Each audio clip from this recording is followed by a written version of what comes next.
जिस गांव ने उनको ये नाम दिया था, उससे 5 किलोमीटर की दूरी में महाराष्ट्र की ऊंची चौरस भूमि में पर्वतों में से खोदी गई गुफा श्रृंखला है। अजंठा के नाम से पूरी दुनिया में विख्यात है। 7 शताब्दियों तक परंपरागत अनजान कलाकार व शिल्पियों द्वारा निष्ठा से खोदी काटी गढ़ी गई ये गुफाएं बौद्ध धर्म के अपूर्व उपासना रूप हैं। अजंठा की गुफाएं नामहीन कलाकारों का शाश्वत अनंत उत्तरदान है। यहां 29 बौद्ध गुफाएं हैं। सह्याद्री पर्वत की एक शाखा में और अजंठा की पहाड़ी श्रेणी में ये गुफाएं वाघोरी नदी के एक तरफ वक्र कंदराओं में खोदी गई हैं। वास्तुकला के ये कलाकार इतने कुशल थे कि किन्हीं-किन्हीं गुफाओं को 100 फीट तक खोदकर निकाला है। यहां के चित्रों का इतिहास काफी लंबा और घटनापूर्ण है। समय के ढांचे को लांघता अनेक राजवंशों के बीच से होता ये चित्र पीढ़ी दर पीढ़ी कलाकारों द्वारा अनेक शताब्दियों तक बनाया गया था। गुफाओं की जो संख्या हमें अब मिलती है वे काल क्रमानुसार नहीं है। सुविधानुसार इनकी गणना रखी गई है, इनके प्राकृतिक स्थिति के मुताबिक भी। अतः गुफा नंबर 9 और 10 सबसे पुरानी हैं। उनको बनाने में 400 साल का लंबा समय लगा।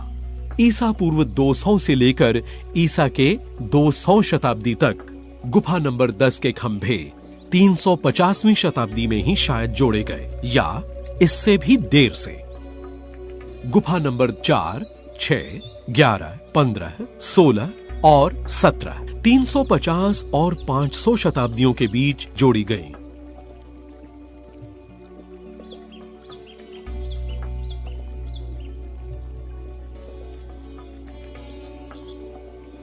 अजंठा की गुफाएं पैठन के उत्तर में 130 किलोमीटर की दूरी पर स्थित हैं।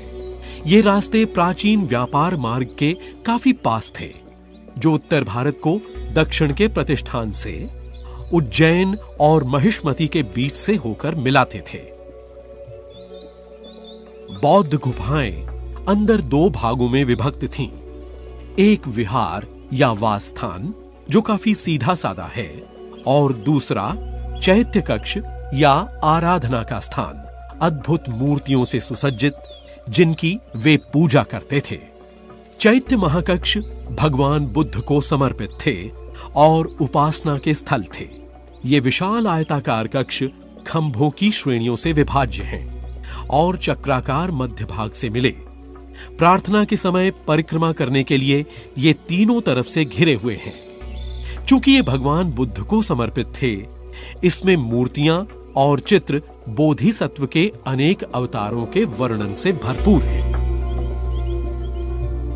विहार बुद्ध के धार्मिक उपदेश, ध्यान और अध्ययन के लिए भिक्षु उपयोग करते थे। ये आयताकार कक्ष थे जिनमें छोटी छोटी कोठरियां पंक्तिबद्ध दोनों ओर जुड़ी हुई थीं।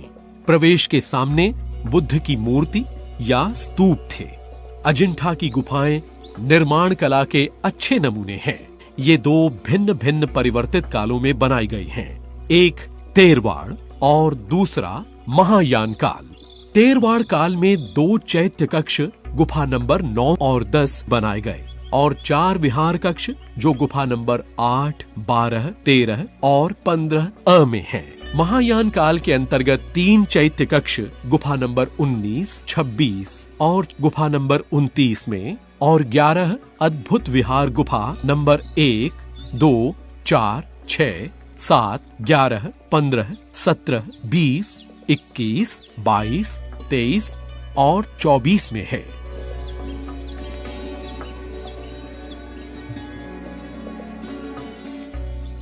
छब्बीस नंबर की गुफा का एक शिलालेख उस काल की इस घाटी का वर्णन करता है। पक्षियों और बंदरों के कूजन से प्रतिध्वनित एक अतीत अविस्मरणीय काल। गुफा नंबर 16 में एक शिलालेख है जिसमें इन भिक्षुओं को पर्वतों के वैभवपूर्ण शिखरों और उन पर लटकती हुई वर्षा काल की घनघोर घटाओं के बीच रहते दिखाते हैं। अजंठा की गुफाओं का स्थान निर्णय क्यों यहाँ किया गया, इसका पूर्ण रूप से संकेत मिलता है। इनकी व्यापारिक मार्गों से निकटता, आध्यात्मिक गूढ़, प्रेरित करने वाले प्राकृतिक दृश्य और वातावरण। अजिंठा के चित्रों का विषय मुख्यतः बुद्ध के जीवन की घटनाओं से संबंधित है। इसके साथ ही जातक की कथाओं से दृश्य हैं, लौकिक चित्र भी हैं, साधारण जनजीवन के और राज दरबारों के, रोजमर्रा के। बुद्ध के जीवन के अलावा फूल और पशु पक्षी भी चित्रित हैं। गुफा नंबर 16 में एक शिलालेख रहने की जगह का वर्णन करता है। अलंकृत खिड़कियां, दरवाजे, मचान, इंद्र की सभा की अप्सराएं, नक्काशी से भरे खंभे और सीढ़ियां और अंदर आभूषित सजा हुआ बुद्ध का एक मंदिर। अजिंठा की गुफाओं का मुख्य उद्देश्य बुद्ध के आदेशों का प्रचार और उनकी जीवनी की घटनाओं का वर्णन था। अजिंठा की इन गुफाओं से ये भिक्षु कब निकल पड़े, इसका कोई स्पष्ट सबूत नहीं है। तथापि ईसा की 9वीं सदी के अंत में ये विहार उपयोग में नहीं थे। इस प्रकार अजिंठा की ये गुफाएं विस्मृत शताब्दियों के बाद पुनरुद्धार की प्रतीक्षा में रहीं। पत्तियों की झुरमुट में छिपी ये गुफाएं मनुष्य की असावधानी के कारण समय के साथ उजड़ती, अपने को पंचभूतों के हाथ सौंप चुकी थीं। शिल्पकला के ये अपूर्व नमूने पुनर्जन्म की प्रतीक्षा में परोपकारी सूर्य किरणों के प्रकाश और पहचान की आशा में पड़े रहे।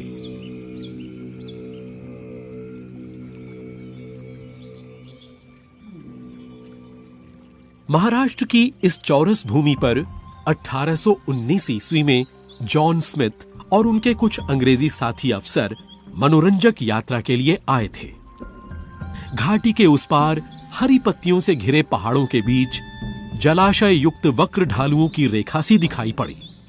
जानने की तीव्र इच्छा हुई। उन घने पत्तों के गुच्छों के बीच उन्होंने जो अतुल्य निधि देखी, वो उनकी कल्पना के बाहर थी।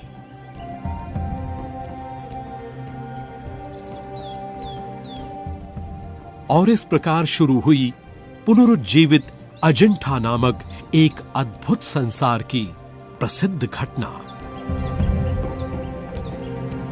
ये हैं अजिंठा की गुफाएं। शिल्पकला के ये अद्भुत प्रमाण, पत्थरों से काटे गए ये श्रेष्ठ मंदिर सारे संसार में अद्वितीय, सचमुच एशिया में अग्रगामी प्रयास हैं।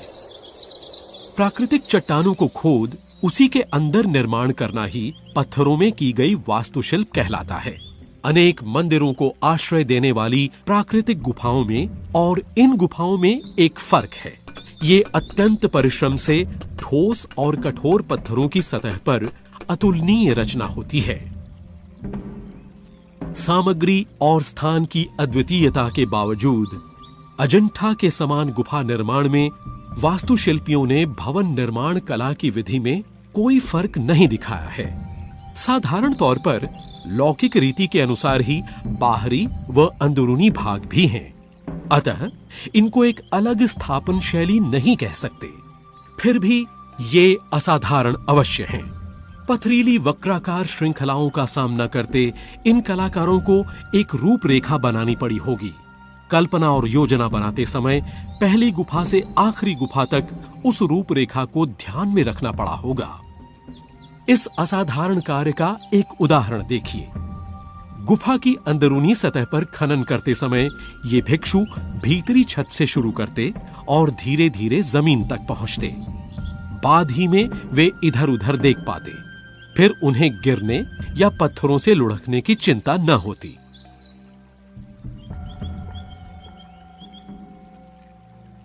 गुफाएं स्वाभाविक आकार की होती हैं। उनके खोखले ढांचे भी स्वाभाविक होते हैं, परंतु यहां पर कठोर पत्थरों व चट्टानों को गहन काटकर खोखले स्थान बनाए गए हैं।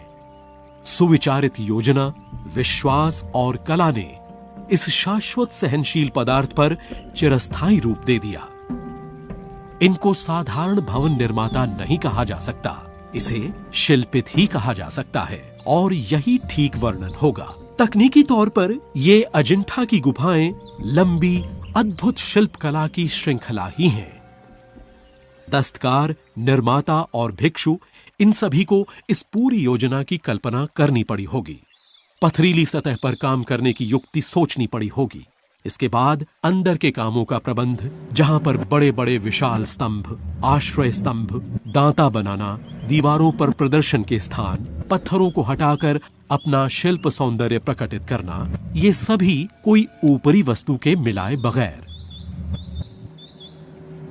पता चलता है कि एक उच्च स्तर का काल्पनिक शिल्प और चित्रकला का अस्तित्व प्राचीन काल में था और सैकड़ों कलाकार कला को निश्चित शाश्वत रूप दे सके थे। इस प्रकार की गुफा निर्माण कला को छांटने के 3 मुख्य कारण थे। सन्यासी जीवन की सुविधा के लिए लोग सुनसान गुफाएं चुनते थे। उनके इष्ट देवताओं और अवशेष चिन्हों को समर्पित होने के कारण ये गुफाएं अति सुसज्जित और वैभवपूर्ण होती थीं। वास स्थान उनकी रहन शैली के अनुरूप होते थे, जो जनसाधारण के जीवन से काफी अलग होते हुए भी उनके संपर्क में रहते। सैकड़ों वर्षों तक अविरत हजारों लोगों द्वारा गाए गए प्रार्थना स्वर और उनकी कलाकृतियों का सारूप्य और लक्ष्य, सब ने मिलकर इनको पवित्रता प्रदान की है।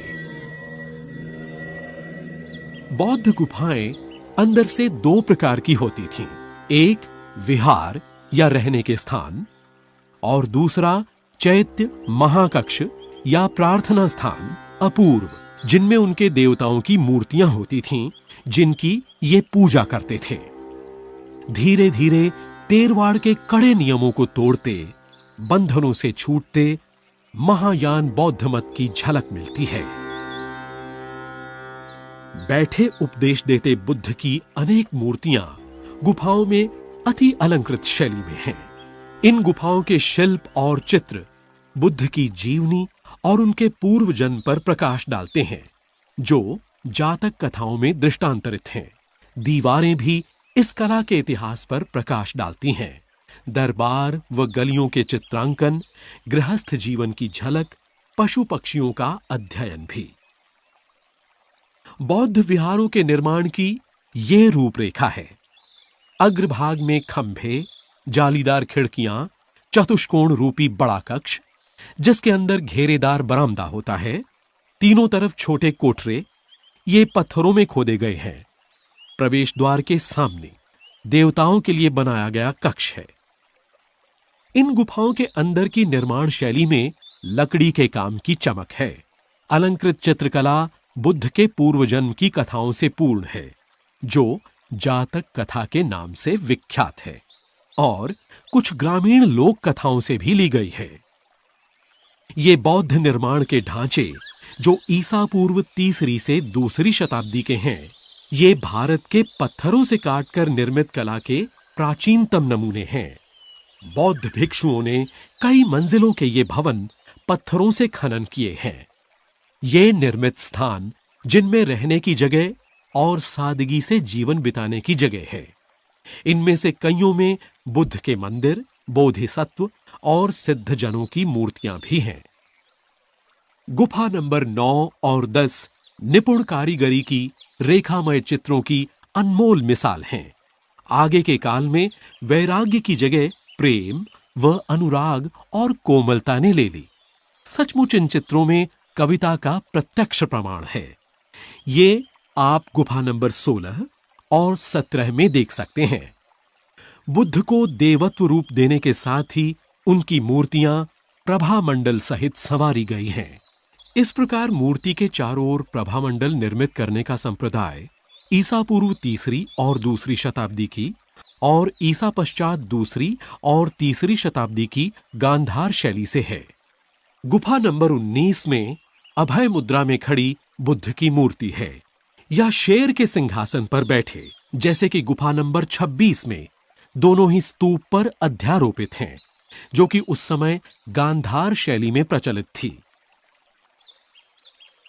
गुफा नंबर 26 में एक अन्य जगह पर बुद्ध की महानता के अनुरूप एक विशालकाय बुद्ध की मूर्ति है, जिसमें बुद्ध का महापरिनिर्वाण या उनका देहावसान चित्रित है।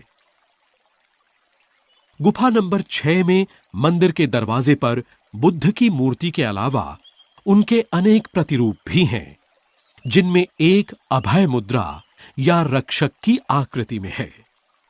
बुद्ध के छोटे चौखटे विविध रूपों में चित्रित हैं, जो एक मुख्य मूर्ति के चारों ओर ढांचे समान निर्मित हैं। समय के साथ गुफाओं के अंदरूनी भाग और विस्तृत होते गए और दीवारों पर चित्र बनाए जाने लगे। अजिंठा के इस अत्युत्तम काल में रचना में गहनता, रेखाबद्ध चित्र, बहुत महीन काम किए हुए वस्त्र, संवारे बालों की शैली, मुख मुद्रा में अतीव भावुकता हमें देखने को मिलती है। सदियों के अभ्यास स्वरूप ये अब आसानी से बनाई गई हैं। गुफा नंबर 16 में नंद की त्याज्य पत्नी एक राजकुमारी की मृत्यु का चित्रांकन, उसका झुका सिर और गिरता बायां हाथ कवि की कल्पना स्वरूप हैं। शिथिल केले के हरे पत्ते इस चित्र के दुख को बढ़ाते हैं। बौद्ध धर्म के आदर्श और उपदेश करुण रस का अत्यंत सुंदर दृष्टांत हैं इस चित्र में। धीरे धीरे कलाकारों ने इस अजंठा की गुफाओं का सृजन अनेक शताब्दियों के लंबे समय के दौरान किया। ये मनमोहक कलाकृति और मनोहर शिल्प शैली समय के साथ साथ काल को सहन करती, शताब्दियों तक गहन अंतराल में छिपी, पुनरुज्जीवित, अब संसार के दूर दूर से आने वाले यात्रियों के मन को तृप्त कर आनंद विभोर करती हैं।